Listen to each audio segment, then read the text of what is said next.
ഓം നമോ ഭഗവതേ സായീശ്വരായ. ശ്രീ സത്യസായി ഭാഗവതം. സ്വാമി അഭേദാനന്ദ. മഹാതപസ്വി ശ്രീ അഭേദാനന്ദ സ്വാമികൾ താമസിച്ചിരുന്നത് തിരുവണ്ണാമലയിലെ രമണാശ്രമത്തിൽ.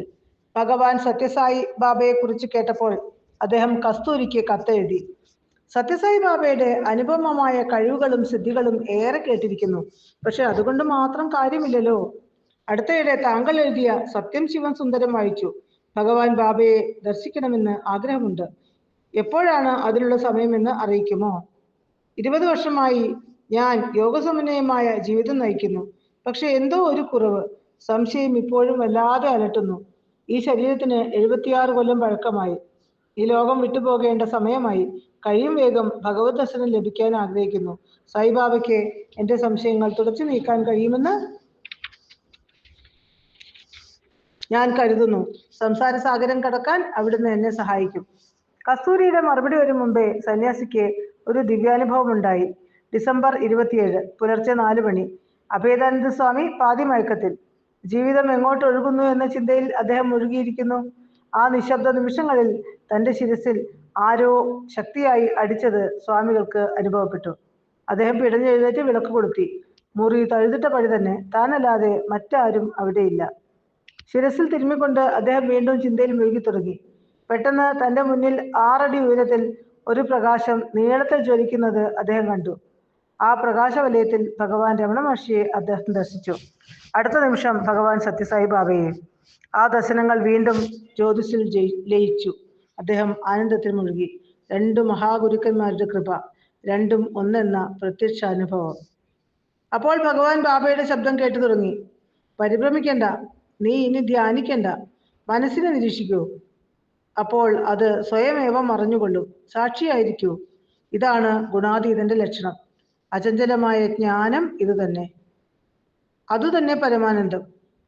നീ അതാണ്. ധൈര്യമായിരിക്കൂ. പരമശാന്തിയിലേക്കുള്ള വഴി ഇതാണ്. ആനന്ദമാണ് നിന്റെ സ്വരൂപം.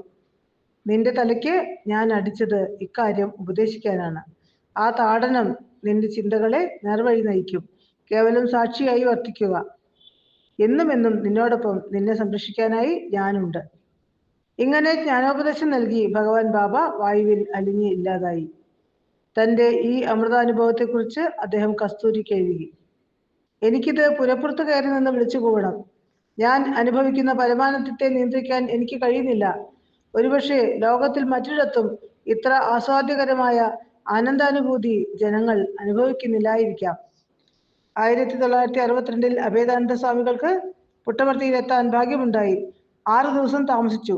ദീർഘമായ അഭിമുഖം പലവട്ടം നൽകി ഭഗവാൻ അദ്ദേഹത്തിൽ കൃപ ചൊരിഞ്ഞു. സന്യാസിയുടെ പല സംശയങ്ങളും ചോദിക്കാതെ തന്നെ ഭഗവാൻ തീർത്തുകൊടുത്തു. എങ്ങനെ സാധനയിൽ മുന്നേറണമെന്ന് ഭഗവാൻ ഉപദേശിച്ചു. ജീവിതചക്രത്തിന്റെ അടിസ്ഥാനം മനസ്സാണ്. മനസ്സ് ആത്മാവിൽ നിന്ന് ഉയർന്നു പൊന്തിയ ഒരു അത്ഭുത പ്രതിഭാസം. സർവശക്തനും സർവവ്യാപിയുമായ പരിബ്രഹ്മം തന്നെ മനസ്സിന്റെ അടിസ്ഥാനം. അതിന്റെ യഥാർത്ഥ പ്രകൃതം അനിർവചനീയം. വിഷയസുഖങ്ങളിലേക്ക് പോകാൻ മനസ്സിന് ശക്തമായ പ്രേരണയുണ്ട്, ആഗ്രഹമുണ്ട്. തന്മൂലം തന്റെ ഉദ്ഭവസ്ഥാനത്തെ, പിറപ്പിടത്തെ മനസ്സ് മറക്കുന്നു. ബ്രഹ്മത്തിന്റെ ഭാഗമായതിനാൽ മനസ്സിന് ആഗ്രഹിച്ചതിന്റെ രൂപം സ്വീകരിക്കാനും കഴിയും. അങ്ങനെ അത് നമ്മുടെ ആഗ്രഹങ്ങളിലേക്കും അഭിലാഷങ്ങളിലേക്കുമുള്ള പാത കാണിക്കുന്നു. മനസ്സിന് ഒരുവനെ ബന്ധനത്തിലേക്കോ മോക്ഷത്തിലേക്കോ എത്തിക്കാനാകും. അഭേദാനന്ദ, പ്രതീക്ഷ കൈവിടരുത്. ഞാൻ എപ്പോഴും നിന്നുള്ളിൽ ഇരുന്ന് നയിക്കുന്നു, മാർഗനിർദ്ദേശം തരുന്നു. നിന്റെ മനസ്സ് ഒരുക്കുന്ന ചതിക്കുഴികളിൽ ചാടിക്കാതെ നിന്നെ ഞാൻ രക്ഷിക്കുന്നു. കരുത്തോടെ, ക്ഷമയോടെ, ഉറപ്പോടെ മുന്നോട്ട് നീങ്ങൂ. തീർച്ചയായും നീ ആത്മസാക്ഷാത്കാരം നേടും. ഇപ്രകാരം തന്റെ ദിവ്യവാണികളിലൂടെ, സ്പർശനത്തിലൂടെ ഭഗവാൻ അദ്ദേഹത്തെ അനുഗ്രഹിച്ചു. 76 കൊല്ലം പെറ്റിട്ട തന്റെ ശരീരം ഭഗവത് സ്പർശനത്തോടെ പുതിയ കരുത്തും ഓജസ്സും നേടിയതായി അഭേദാനന്ദയ്ക്ക് അനുഭവമായി. പ്രശാന്തി നിലം വിടുന്നതിന് മുമ്പ് മുരളിയൂതുന്ന കൃഷ്ണനായി ഭഗവാൻ അദ്ദേഹത്തിന് ദർശനം നൽകി. ആ സമയം 10,000-കണക്കിന് ഭക്തജനങ്ങൾക്ക് സ്വാമി ഹാളിൽ ദർശനം നൽകുകയായിരുന്നു. ഈ പ്രപഞ്ചം മിഥ്യയെന്നായിരുന്നു എന്റെ വിശ്വാസം. ഗുണാതീതമായ ബ്രഹ്മം മാത്രം സത്യം.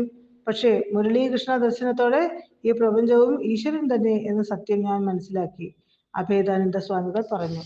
ഓം തത്സത്.